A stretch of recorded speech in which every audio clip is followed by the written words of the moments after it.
Hi, I'm Tim, and welcome to WatchYouWant.com. Thanks for logging on.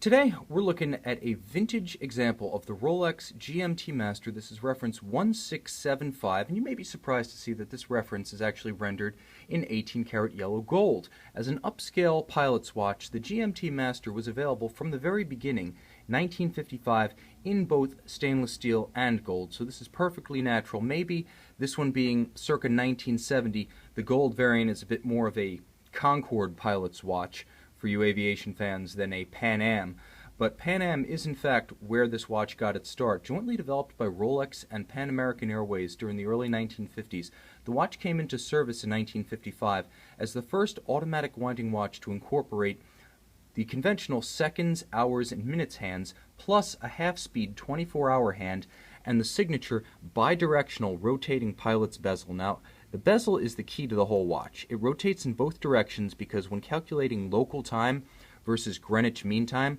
that is the universal time used by pilots everywhere to avoid confusion, you want to be able to offset for GMT plus and GMT minus time zone destinations. So let's say I'm looking at the watch right here, and this is the key innovation of the GMT-Master. This is what it brought to the table in 1955.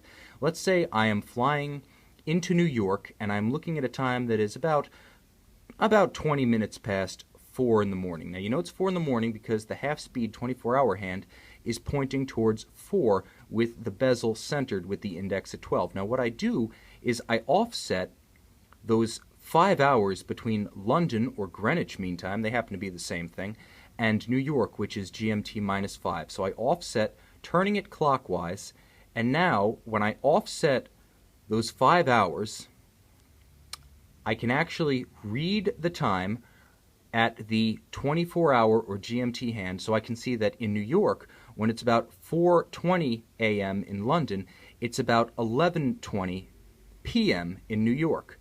So that's how the GMT bezel is used to calculate local time versus GMT, or Universal Pilot's Time. And that's a key distinction to make because the early GMT-Master was not a dual-time watch. Today, we're used to the GMT-Master 2, which has been around since 1983, which features the ability to move that 24-hour hand independently of the local time, the small hours hands. Back in the days of the 1675, the original Pan Am pilots, the Concorde pilots who used these, the two were coupled so that you were always looking at one hand effectively acting as an AM-PM indicator for the other, not a separate time zone. It's an innovation because the GMT bezel continues to this day, and on a modern GMT, rather than calculating a second time zone, it calculates a third time zone. So that's the march of progress, but with a watch that looks good, who needs it? Now, this is what's known as the nipple dial and the root beer bezel. Actually, root beer dial and bezel is a better way to describe it because that gorgeous soleil pattern brown metallic dial in conjunction with the yellow gold accented root beer bezel is just gorgeous. And the nipple dial was an upgrade over the standard printed tritium dial of the time, whereas the stainless steel GMT Masters utilized that print, the applied indexes, which you can see are triangular, baguette, and circular.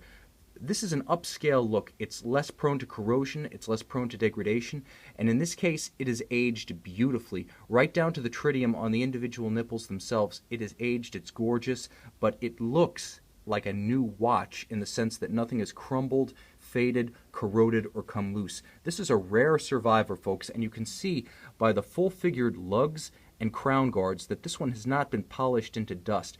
All of the lines, all of the creases are distinct and sharp. This watch has not suffered any metal loss through the years. This is an excellent watch that's ready to wear. It's an example from roughly 1970, as we said, with a serial number in the 2,600,000 range, so you Rolex boffins out there could probably date it to within a few minutes of its birth.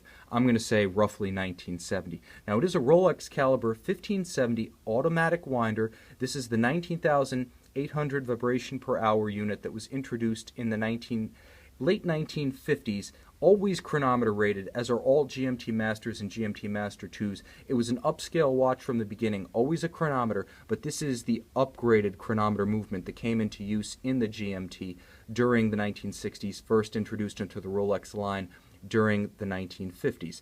The bottom line is this is a gorgeous piece. The acrylic is crystal clear, the case is well defined, the bezel's in great shape, all features of the dial are incredibly comely. Whether you're a pilot or just an aviation enthusiast, a Rolex collector, or a general watch fan, this is a spectacular piece. And it's available with extensive original packaging from watchyouwant.com, so it's a remarkably complete collectible as well.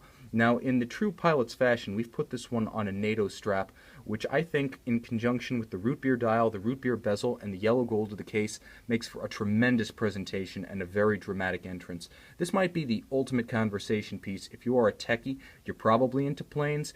If you're into planes, you're probably into history, and if you're into all that, I'm betting you're a watch fan.